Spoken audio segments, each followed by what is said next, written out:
இல்லைம்மா, எங்களை வந்து பென்சிலில் எழுத சொன்னது ஃபஸ்ட்டு யார் தப்புன்னு எங்களுக்கு தெரியாதுமா. உங்களுக்கே தெரியும், நாங்கள் பேனலில் சைன் இத்தனை வருஷமா. ரெண்டாவது, இத்தனை ஹவர் டியூட்டி 10 மணிக்கு வீட்டுக்கு அனுப்போனா என்னம்மா கதை? காலை 7 மணிக்கு வரும். எவ்வளோ மணி நேரம் பார்க்க முடியுமோ அவ்வளோ பாருங்க சார். நீங்கள் நிறுத்துங்க. பப்ளிக்காக எல்லா நியூஸும் வெளியில் வந்துருச்சு. நீங்கள் பத்திரிக்கை எடுக்கக்கூடாது சொன்னால் நீங்கள் ரைட்டிங்கில் லெட்டர் கொடுங்க. உங்கள் டீன் கிட்ட பேசிட்டேன், சரிங்களா? அப்புறம் ஏன் தடுக்கிறீங்க? முதல்ல பென்சில் எப்படி நீங்கள் கையெழுத்து வாங்குவீங்க? உங்களுக்கு வந்து மினிஸ்டர் வந்து ஆர்டர் மினிஸ்டர் கொடுத்துருக்காரா? நீங்கள் வாங்கினதுக்கு எல்லா எவிடன்ஸும் இருக்குது. நாங்கள் கேட்குறது சுமதி மேம், நீங்கள் தானே? நீங்கள் பென்சிலில் ஒரு ஸ்டாஃப் கிட்ட எப்படி கையெழுத்து வாங்கினீங்க? என்ன ஜீவ அடிப்படையில் வாங்கினீங்க?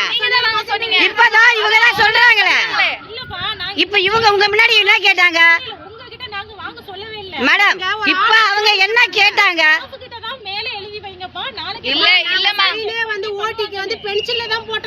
அதே மாதிரி எங்களுக்கு வந்து ஓட்டி வந்து காலை 7 மணிக்கு வரும். ஒரு இது 7 to 4 தான் எங்க டியூட்டி.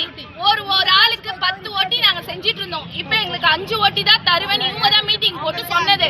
அந்த 5 ஓட்டி வச்சு நாங்க என்ன பண்றது? என் வீட்டுல குடிக்கார புருஷன் 2 பிள்ளைங்க இருக்கு. 10 ஓட்டி எனக்கு குத்தானா 5 ஓட்டிக்கு நான் லீவு போட்டு 5 ஓட்டிக்கு இப்ப காசு வாங்குவேன். அதுதான் என் குடும்ப கஷ்டம். நான் செய்யறேன். அதை வந்து நீ பென்சில்ல சைன் போடு. இத்தனை அவர் தான் பயோமெட்ரிக்கல் வந்து எங்களுக்கு வைக்க தெரியாம இல்ல. படிக்காத முட்டாளுங்க கிடையாது நாங்க. எங்களுக்கும் நாலேஜ் கொஞ்சம் இருக்கு. பயோமெட்ரிக்கல் வச்சுக்க சொல்லி இவங்க எங்களுக்கு சொல்லி கொடுத்தாங்க. நீங்க இந்த கம்ப்ளைண்ட் உங்க டீன் கிட்ட கொண்டு போய் கொடுத்தீங்களா? உங்களுடைய ஆபீஸ் ஸ்டாஃப் ஹெட்ல கொடுத்திருக்கீங்களா? ஏற்கனவே ஒரு வாட்டி மீட்டிங்ல என் மினிஸ்டர் ஒருத்தர் வந்தாரு. போன வாட்டி எலெக்ஷன் இதுல எங்களுக்கு வந்து பேசினாரு. அப்ப நாங்க எல்லாமே சொன்னோம். அதுக்கப்புறம் ஒரு லெட்டரும் அவருக்கு ஃபார்வர்ட் பண்ணியிருக்கோம். பண்ணாம கிடையாது. ஆனா அதுக்கான ஆக்ஷன் இப்ப வரைக்கும் எடுக்கல. எங்களுடைய பிரச்சனையை கேட்க எங்களுக்கு ஹெட் இருக்காங்க. எங்களுக்கு மேனேஜர், சூப்பர்வைசர், அவங்களுக்கு ஹெட்டும் இருக்காங்க. அவங்க தான் கேட்கணும். இவங்க எதுக்கு இதுல தலையிடுறாங்க? இவங்க எதுக்கு எங்க பிரச்சனையில தலையிடுறாங்க? கவர்மெண்ட் ஸ்டாஃப் வந்து உங்ககிட்ட கேட்கணும்னு அவசியமே இல்லை. உங்களோட ஒர்க்கு தானே தேவை. உங்களை எத்தனை மணி நேரம் வேலை வாங்குறாங்க? 7 to 4 எங்க ஷிஃப்ட்டுமா. 4ல இருந்து 10 மணி வரைக்கும் ஒரு ஷிஃப்டா. நாங்க காலை 7 மணிக்கு வந்து நைட்டு 10 மணிக்கா நாங்க வீட்டுக்கு போக முடியும்? எங்க மேனேஜர் 8 மணி வரைக்கும் தான் செய்யணும்ன்றாங்க. எங்க டிபார்ட்மென்ட்ல 8 மணி வரைக்கும் தான் சொல்றாரு. 8 மணி வரைக்கும் தானே. ஃபர்ஸ்ட் வந்து 9 மணின்னு சொன்னாங்க. 9 மணினோட எங்க ஜோனல் முரளி சாரை பார்த்து அவர்கிட்ட கேட்டோம். 9 மணிக்கு செய்ய சொல்றாங்க சார். நாங்க காலையில வரோம். ஏதோ எங்க குடும்ப சூழ்நிலைக்கோசம் இங்க ஓட்டி நாங்க பாக்குறோம். காலையில ஒரு 9 மணிக்கு சுமதி அம்மா போக சொல்றாங்க அப்படி நாங்க சொன்னோம். சுமதி அம்மா இவங்க தானே? அவங்க என்னவா இருக்காங்க? ஏஆர் அம்மா இருக்காங்க. அவங்க தான் உங்களை வந்து பென்சில்ல கையெழுத்து வாங்குறது, எக்ஸ்ட்ரா டியூட்டி வாங்குறது எல்லாம். எக்ஸ்ட்ரா டியூட்டிக்கு எவ்வளவு சேலரி தராங்க? அது இப்ப வரைக்கும் எங்களுக்கு தெரியாதுமா. எங்களுக்கு ஒரு சம்பளம் வரும். முதல்ல உங்க சேலரி எல்லாம் எவ்வளவுமா? 11,600 எங்களுக்கு சேலரி. எங்களுக்கு 1000 ரூபாய் ஏறி இருக்கு. 12,600 ரூபாய் எங்க சம்பளம். இவ்வளவுதான். இதுதான் எங்க சம்பளம். மேடம், அவங்க சார்பில் அவங்க சொன்னது உங்க முன்னாடி தான், லைவா பப்ளிக் முன்னாடி தான் நாங்கள் எடுக்கிறோம். இது நேராக மினிஸ்டர் பார்வைக்கு தான் போகும். நாங்களே நைட்டே உங்கள் ஆர்எம்க்கு கால் பண்ணி கேட்டோம். உங்களை பற்றி அவங்க சார்பில் முரளி சாரே கொடுத்த ரிப்போர்ட்டே இருக்குது. நீங்கள் பென்சிலில் கையெழுத்து வாங்க சொல்கிறப்போ இது நாளைக்கு பிரச்சனை வரும்னு சொன்னப்போ நீங்கள் அதெல்லாம் நான் பார்த்துக்கிறேன்னு நீங்கள் ஆஸ் எ கவர்மெண்ட் ஸ்டாஃபு நீங்கள் சொல்லியிருக்கீங்க. இப்போ எங்களுடைய கேள்வி ஒன்று என்னன்னா, உங்களுக்கு ஜிஓ அப்படி ஒரு இது கொடுத்துருக்கா? மேம், ஜிஓ எப்படி அப்படின்னு கேட்டா இவங்களுக்கு 3 ஷிஃப்ட் மேம். ஓகே. 3 ஷிஃப்ட்ல காலையில இவங்களுக்கு 7 to 4ங்கிற ஒரு ஷிஃப்ட்டை எல்லா ஹாஸ்பிட்டல்லையும் அரசு மருத்துவமனை. இது வந்து பிரைவேட் கிடையாது. இது ஒரு அரசு மருத்துவமனை. இது வந்து பெரிய லெவல்ல எல்லாம் வந்து அவங்க மினிஸ்டர் லெவலில் மீட்டிங் போட்டு எல்லா ப்ராசஸும் பண்ணி அதுக்கப்புறமா தான் இவங்களுக்கு கான்ட்ராக்டில் இவங்களுக்கு எக்ஸிக்யூட் பண்ணி கொண்டு வராங்க. ஸோ இவங்க கான்ட்ராக்ட் படி இவங்களுக்கு 3 ஷிஃப்ட்டு. காலையில் 7 to 4ங்கிறத பார்க்குறாங்க. மதியம் 12 to சாயந்தரம் வந்து 9 மணி வரைக்கும்ங்கிறத பார்க்குறாங்க. அப்புறம் நைட்டு வந்து பார்த்தீங்கன்னா 9 மணிலேருந்து காலையில் 7 மணி வரைக்கும் பார்க்குறாங்க. ஒவ்வொருத்தருக்கும் பார்த்தீங்கன்னா 8 மணி நேரம் டியூட்டி. கிட்டத்தட்ட 8 மணிலேருந்து ஒரு 9 மணி நேரம் டியூட்டி இவங்களுக்கு. பட் இந்த 2 மணி நேரத்தையுமே நாங்கள் இவங்களுக்கு சாப்பிட்றது, இவங்க ரெஸ்ட் எடுக்கிறது, இதுக்கு எல்லாத்துக்குமே பண்ணிடுறதுனால அவங்களுடைய டியூட்டி 8 ஹவர்ஸ். இப்போ இது எல்லாருக்குமே அரசு ஒரு வேலை பார்க்கக்கூடிய அனைத்து மக்களுக்குமே 8 ஹவர்ஸ்ங்கிறது லேபர் ஆக்ட் என்னன்னு தெரியுங்களா மேடம்? சொல்லிடுறேன். சொல்லுங்க மேடம். 8 ஹவர்ஸ்னு சொல்லியிருக்காங்க. ஸோ இப்போ அதன்படி இவங்க வேலை செய்கிறது. முன்னாடி வந்து பார்த்தீங்கன்னா பயோமெட்ரிக் வந்து ஃபிசிக்கல் வெரிஃபிகேஷனை வச்சு மட்டும்தான் வந்து அட்டெண்டன்ஸ் இருந்தாங்க. அப்போது இப்போ வந்து பயோமெட்ரிக்கையும் கன்சிடர் பண்ணணும்னு சொல்லியிருக்கிறதுனால பயோமெட்ரிக் படியும் இவங்க அட்டெண்டன்ஸ் வந்து விரல் வைக்க ஆரம்பிச்சிருக்காங்க. ஸோ முன்னாடி வச்சிட்டு இருந்தாங்க, பட் இப்போ வந்து ஃபுல்லாகவே வந்து நல்லாவே வைக்க ஆரம்பிச்சிட்டாங்க. ஏன்னா இவங்க எல்லாருக்குமே இவங்களுடைய சம்பளம் வந்து எதை பேஸ் பண்ணி இருக்குன்னா இவங்களுடைய பயோமெட்ரிக்கை பேஸ் பண்ணி இருக்கு. நீங்க பென்சில்ல வாங்கவே இல்லைன்னு சத்தியம் பண்றீங்களா மேம்? இல்ல மேம், இருங்க மேம், யார்கிட்டயுமே நான் வாங்கலையா? இப்போ உங்களுடைய கான்ட்ராக்டர் சாரு அவரே ரிப்போர்ட் கொடுத்திருக்காரு, நீங்க பென்சில்ல வாங்கினது. இப்ப நான் என்ன சொல்லட்டும்? அதுக்கு நான் பொறுப்பாக முடியாது மேடம். நீங்க சொல்லிதான் வாங்குனாங்கன்றாங்க. நான் கிட்டத்தட்ட 6 வருஷமா இவங்க எல்லாருடைய அட்டெண்டன்ஸையும் நீங்க எத்தனை வருஷமா இந்த ஹாஸ்பிடல்ல இருக்கீங்க மேம்? தாய் மாதிரி எல்லா இடத்துலயுமே நான் நின்றுருக்கேன். பின்னாடி கேவலமா பேசுறாங்க. எல்லாருமே இந்த 2 பேரும்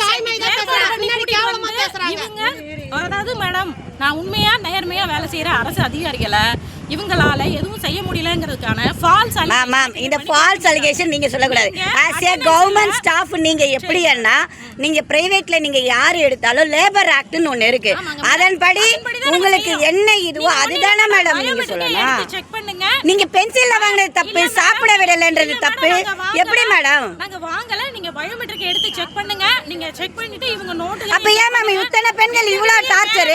இப்போ இருங்க மேடம், நாங்க யாருமே பண்ணல மேடம். இது மேடம் ஒவ்வொரு நோயாளியும் என்ன மாதிரி பொசிஷன்ல ஹாஸ்பிட்டலுக்கு வருவாங்க, அந்த நேரத்துல இத்தனை பேர் நிக்கிறாங்கன்னா அவங்க எல்லாரும் முட்டாள்.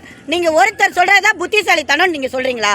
ஏன்னா நீங்க சொல்ற ஒவ்வொரு வார்த்தையும் மினிஸ்டர் பார்வைக்கு போகும், டைரக்டா போகும். கண்டிப்பா நாங்க மினிஸ்டர் லெவல்ல எங்களுடைய ஹையர் ஆபீஷியல் எல்லாரும் அப்ப மினிஸ்டர் சொல்லி தான் நீங்க பென்சில்ல கையெழுத்து வாங்குனீங்க. வச்சிருக்கோம் அந்த கோப்புகளை. நீங்க என்ன கோப்புகள் மேம்? நாங்க எங்களுடைய அரசு விஷயங்கள்ல நாங்க அங்க எனக்கு என்னுடைய மேல் இடத்துல நீங்க தப்பு இருக்குன்னு சொல்றீங்களா? நான் எங்களுடைய நாங்க சொல்ல மேம், நாங்க சொல்லல. உங்ககிட்ட நாங்க அலிகேஷன் கொடுக்கல. நான் உங்களுக்கு நைட்டே கால் பண்ணேன். எனக்கு 11 o'clock நீங்க கால் பண்ணீங்கங்கறதே தெரியாது மேடம். எப்படி மேடம்? நான் ஸ்கிரீன்ஷாட்டோட அனுப்புவேன் மேடம். எங்க மீடியா பொறுத்தவரை எங்களுக்கு நியூஸ் வந்தா அதர் சைடு எந்த அதிகாரியா இருந்தாலும் கேள்வி கேட்டு தான் நாங்க நியூஸ் போடணும். உங்களுக்கு கால் பண்ண நீங்க எடுக்கல. அடுத்து ஆர்எம் சாருக்கு போடுறேன். 11 மணிக்கு கால் பண்ணிக்கலான்னு ஒரு பத்திரிகைக்காரியவே ரொம்ப கேவலமா பேசுறீங்க.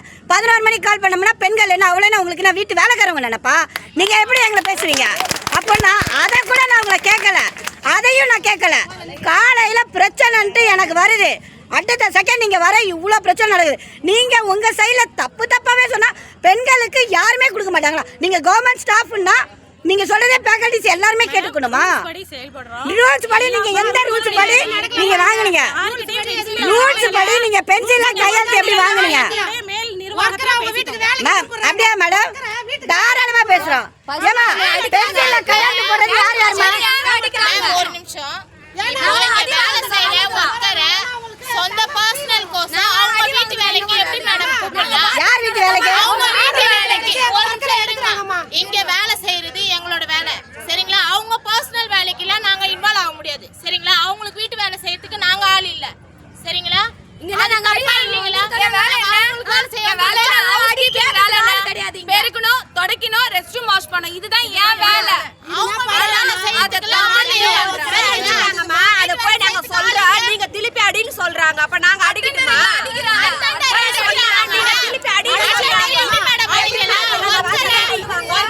உங்க முரளி சாரங்க, உங்க சாரங்க முரளி சார்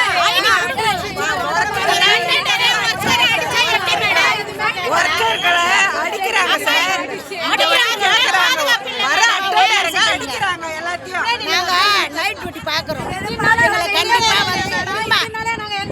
கத்தாதீங்க. நாங்க நைட் டியூட்டி பாக்குறோமா? கண்டிப்பா நீ ஓட்டு செஞ்சுதான் ஆகணும்ன்றாங்க. செஞ்சாக்கா எங்களுக்கு எவ்வளவு நேரமா டியூட்டி? உங்களுக்கு என்ன 8 மணி நேரம் 8 மணி நேரம் இல்லை 10 மணி நேரம் 10 மணி நேரம் உங்களுக்கு என்ன குறிப்பிட்டிருக்கோ அந்த டைம் வந்து நீங்கள் ஃபினிஷ் பண்ணிட்டு அரை மணி நேரம் 1 மணி நேரம் கூட ஹாஸ்பிட்டல். ஏன்னா இங்கே இருக்கிற நோயாளிகளுக்கு பாதுகாப்பு தான் நம்ம மெயின் திங் வரோம், அதுக்காக நீங்கள் கொடுக்குறீங்க. பாதுகாப்பு எங்களுக்கு இல்லைம்மா. கேளு, நைட் டியூட்டி 1 மணிக்கு எங்களை அனுப்புனா நாங்கள் எப்போ பஸ் ஸ்டாண்டுக்கு போயிட்டு எப்போ வீட்டுக்கு போயிட்டு நாங்கள் சமைச்சு சாப்பிட்டுட்டு நாங்கள் எத்தனை மணிக்குமா மறுபடியும் வர்றது சொல்லு? ஒரு 12 மணிக்கு அனுப்புனா கூட பரவாயில்ல. 12 மணிக்கு அனுப்புனா கூட பஸ் ஸ்டாண்டில் போய் அவ்வளோ லேட் ஆகுது. ஒன்னே ஒன்று சொன்னாங்க, சம்பளம் ஏற்றுனாங்க. ஃபயர் ரேஞ்சரு அன்னைக்கு வந்து இங்கே வந்து நாங்க எல்லாரும் வந்து ஓடியார சீன் அதுல ஓடி வந்து எல்லாம் இங்க நின்ட்டோம். ஆரம் மேடம் வந்து சொல்றாங்க அம்மா நீங்க வந்து யாருக்கு ஓட்டு போடுவீங்க அப்படின்னு கேட்டாங்க. ஓட்டை பத்தி பேசுறதுக்கு யாருக்கு எந்த தைரியமே இல்லையே. யார் பேசுனா ஓட்டை பத்தி? ஓட்டு போடுங்க நாங்க சொன்னோம். அப்படியே அம்மா சரிம்மா போடுறோம்மா. எங்களுடைய ஓட்டு விஜய் தான் போட்டோம். அவங்க என்ன தெரியுமா விஜய் நல்லா ஒரு உங்களை வெச்சு செய்யறீங்கன்னு போறாங்க. அவங்க வெற்றி செய்யறதுக்கு இல்ல, அவங்கள வெற்றி செய்ய அரசாங்கம் பாத்துக்கோ. அவங்க அரசாங்க அதிகாரி. உங்க பிரச்சனையை யார் யார்கிட்ட சொன்னீங்கன்னு அந்த லெட்டர் மட்டும் இப்ப கொடுங்க. நான் இப்பவே மினிஸ்டர்கிட்ட பேசுறேன். உடம்பு சரியாத போனா கூட ஒரு எக்ஸ்ரேக்கு எங்க வேலை நம்பரை கேக்குறாங்கம்மா. எனக்கு அது கூட உண்மை இல்லம்மா. மாத்திரை ஜொரம் அடிக்குது மாத்திரை. இப்ப ஒன்னே ஒண்ணு கேக்குறேன். இப்ப பேஷண்ட் பாதிப்பாங்களா, என்ன பண்ணலாம்? நாங்க பாக்குறோம்மா.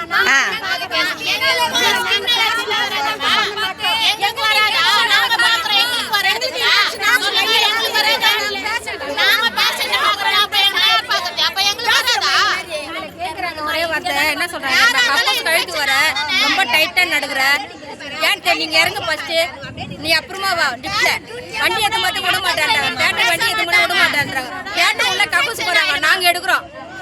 எனக்கு ஒரே ஒரு விஷயம், பென்சில்ல கையெழுத்து வாங்கினவங்க யார் யார் கையெழுத்து போடுங்க, அவங்க மட்டும் கை தூக்குங்களா. பென்சில்ல கையெழுத்து போட்டவங்க எல்லாரும் கையை தூக்குங்களா. பென்சில்ல கையெழுத்து போட்டவங்க மட்டும் கை தூக்குங்க. அம்மா இது மினிஸ்டர் கிட்ட போகும்.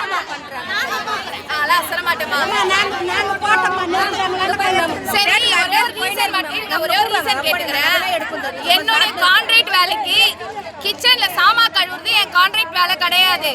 லாண்ட்ரியில துணி மடிக்கிறது என் கான்ட்ராக்ட் ஆளுங்களுக்கு கிடையாது. சரிங்களா, இது ரெண்டுத்துக்குமே ஆளே கிடையாது. மாசம் எல்லா நாளுமே நாங்க இங்கதான் இருக்கோம், எங்களுக்கு லீவும் கிடையாது. அப்படிப்பட்ட எங்களுக்கு நாயின்னு கேட்க அவங்க யாரு? நாயின்னு எப்படி கேட்பாங்க? அவங்களா அம்மான்னு சொன்னீங்களாமே, உங்களுக்கு அம்மாவா நடத்துறாங்க. சொல்லுவோம் வீடியோ இருக்கா, சினிமா பேச வேணாம் நினைக்கிறோம். மேடம் நாய் பெயின் வரும். ஒரு ஒர்க்கரை எப்படி மரியாதை நடத்தணும்? சரிம்மா, இதன் மூலியமா நீங்க அமைச்சருக்கு என்னம்மா கோரிக்கை வைக்கிறீங்க? ஒரே ஒரு கோரிக்கை, ஒண்ணு அந்த ஹாஸ்பிடல்ல இத்தனை வர்க்கரும் இருக்கணும், இல்ல அந்த அம்மா இருக்கணும். இல்லம்மா, அவங்க கவர்மெண்ட் டாக்டர்மா, கவர்மெண்ட் எப்படி தூக்குவாங்க நீங்க நினைக்கிறீங்க? கவர்மெண்ட் டாக்டர்ன்றீங்களா, எங்க விஷயத்துல தலையிடக்கூடாது. எங்களை கேட்க எங்க ஹெட் ஆபீஸ் ஹையர் ஆபீஸ் இருக்காங்க, அதால அவங்க தலையிடக்கூடாது. ஒரு சேலரி சைன் போடுறதுக்கு என்னமா நான் நாய் மாரி கஷ்டப்படுவோம், நாய் மாரி போய் நிப்பாங்களா ஒரு சைன் வாங்க, சேலரி தள்ளி போடுங்க, என்ன வேலை செஞ்சாங்கன்னு கேக்குறாங்க. உங்க ஹெட் முரளி சார் எங்கம்மா? அவர்ல இவர்தான் ஜோனர், இவர் எடுமா சார். என்ன சார் பிரச்சனை? உங்க ஸ்டாஃபை நீங்களே காப்பாத்த மாட்டீங்களா? அவர் காப்பாத்திட்டே இருக்காங்க. அவர் பென்சில்ல கையெழுத்து வாங்கினது உண்மைதானே? அவங்க பென்சில்ல கையெழுத்தே வாங்கலன்றாங்களே. ஏமா ஒரு நிமிஷம் சத்தமா பேசுங்க சார். சொன்னாங்க, நாங்கள் வந்து பேசணும். சுமதி மேடம் சொன்னாங்களா, ஆர்எம் சொன்னாரா, டிஎம் சொன்னாங்களா? இல்லை மேடம், யார் சொன்ன என்கிட்ட சொல்ல, நான் இன்னொரு சார் இருக்காரு, இன்னொரு ஜோனர் இருக்காரு, அவரு நாங்களாம் சேர்ந்து பார்த்துருக்கோம். சொன்னதா என்கிட்ட சொன்னாரு, நாங்கள் உடனே வந்து பார்த்தோம். அதுக்கப்புறம் பேசணும் தேவையில்லைன்னாங்க. நானும் எம்ப்ளாயி சொன்ன மாதிரி இனிமேல் வாங்க மாட்டாங்கம்மா, கரெக்டாக நம்ம பார்த்து நான் பேசுன்னு சொல்லிட்டேன்.